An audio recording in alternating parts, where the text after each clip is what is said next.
मशाल ठीक आहे, ती पेटायलाच पाहिजे, पण हे असं नको मध्ये काय. मशाल तर महाराष्ट्राच्या कानाकोपऱ्यात पेटलेली आहे आणि नुसती पेटलेली नाही, चांगली धगधगून पेटले. ज्या क्षणाची आपण वाट बघत होतो तो क्षण आता 20 तारखेला आलेला आहे. मला असं वाटलं होतं की बऱ्याच दिवसानंतर मी या विभागात येतोय. गेले 10 वर्ष एक घरी बसून खासदारकी मिळालेला एक खासदार इकडे आहे आणि त्यांनी सगळ्यांना सांगितलंय की कशी विकास कामं करतोय. मी आपल्या कल्याण डोंबिवलीच्या खासदाराबद्दल बोलतोय. बघितलं तर रस्त्यातले खड्डे तसेच आहेत, ट्रॅफिक तसाच आहे, धूळ तशीच आहे, पण होर्डिंग मोठी लागले. होर्डिंग एवढी मोठी आहेत की एक तर गद्दारी केले त्याच्याबद्दल लाज नाही, खोके खाल्लेत त्याच्याबद्दल लाज नाही, हरामखोरी केले त्याच्याबद्दल लाज नाही, पण मोठी होर्डिंग आहेत म्हणजे पैशाचा माज बघा किती आहे. केलंय काम भारी, आता पुढची तयारी. म्हणजे गद्दारी फार केलेले, पुढची तयारी आणि मोठी गद्दारी, पैशाची माजोरी, पण लाज लज्जा शरम काही नाही. त्याच्यानंतर एक होर्डिंग पाहिलं, कल्याण ग्रामीण आमदार बदलतंय. कल्याण ग्रामीण हा विभाग आपला आहे, तो आता आमदार बदलतोय. आपला आता सुभाष भोईर तिकडनं आमदार होणार आहे. नुसतं तुम्ही जाहिरातीवरती किती कोण खर्च करतंय ते जरी बघितलं तरी तुमच्या लक्षात येईल कोणी किती पैसा खाल्लाय. मला यायला उशीर झाला त्याच्याबद्दल दिलगिरी व्यक्त करतो, कारण एकतर निघायला थोडा उशीर झाला. सगळे चॅनल्स मुलाखती घ्यायला आले होते. मग एकेकाना नाही म्हटलं तरी अर्धा तास मुलाखत ही द्यावीच लागते, त्याच्याशिवाय विषय पूर्ण होत नाही. आणि मग आपला ट्रॅफिक. मुलाखतीमधले विषय काय, अमित शहा काय म्हणाले, नरेंद्र मोदी काय म्हणाले. म्हटलं ठीक आहे, काय म्हणाले. नाही तुमचं हिंदुत्व. म्हटलं आमचं हिंदुत्व काय झालं. ज्या नरेंद्र मोदींनी नवाज शरीफच्या वाढदिवसाचा केक खाल्ला त्याने आम्हाला हिंदुत्व शिकवू नये, अजिबात शिकवू नये. आम्ही असं म्हटलं का, आम्ही क्या आक्षेप घेतला का की अरे नरेंद्र भाई आप जाके अकेले खा के आए, हमें नहीं खिलाया. मी नुसतं आपली जी महायुती होती त्या युतीमध्ये भाजपाने आपला विश्वासघात केला म्हणून त्यांना धडा शिकवण्यासाठी म्हणून महाविकास आघाडीत आलेलो आहे. कारण आपलं हिंदुत्व आहे असं नाहीये, मी अनेकदा सांगितलेलं आहे.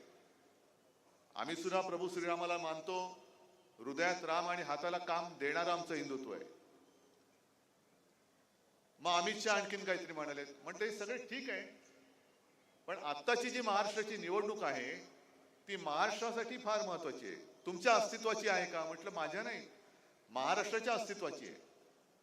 हा महाराष्ट्र हे खड्ड्यामध्ये त्यांनी घातलाय, तो कोणत्या दिशेला न्यायचं. आत्ता जर का आपण चुकलो तर महाराष्ट्र गेला म्हणून समजा. कारण एक तर मी येताना बघितलं की मोठमोठे टॉवर्स उभे राहिलेत, सगळे लोढा टॉवर, हे टॉवर ते टॉवर. अयोध्या भाजपा का हरला.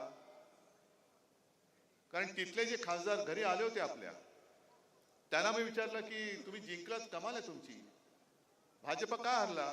तुम्ही साहब हमारे यहाँ भी सब गुजराती कॉन्ट्रॅक्टर्स आ गए.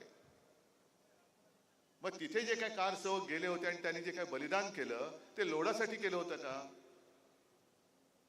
पण जिथे जाऊ तिथे खाऊ हा यांचा एक खाक्या बनलेला आहे.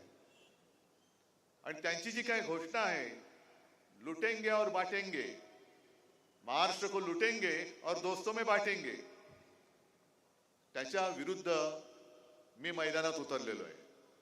म्हणून मला ही निवडणूक जिंकायची आहे. महाविकास आघाडीमध्ये मुख्यमंत्री कोण होणार.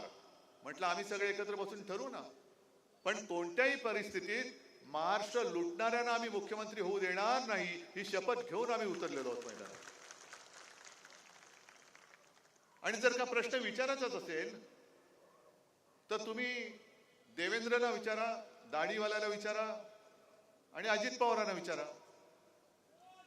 अजित पवारांना तर मला वाटतं कोणीतरी आशीर्वादच दिलेला आहे, अखंड उपमुख्यमंत्री भव.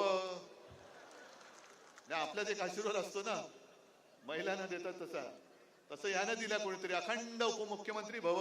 कोणी आलं तरी आपले उपमुख्यमंत्री आहेतच, तर टिळा काही त्यांचा पुसला जातच नाही. पण अमित शहानी जाहीर केले की ते जर त्यांची सत्ता आली, येत तर नाहीच, तर देवेंद्र मुख्यमंत्री होतील. मग दाढीवाल्यानं विचारायचं की जसं देवेंद्र तुझ्या बरोबर उपमुख्यमंत्री म्हणून काम केलं, तसं दाढीवाल्या तू होशील का रे उपमुख्यमंत्री? पेलेल का तुला? पण होऊच शकत नाहीये.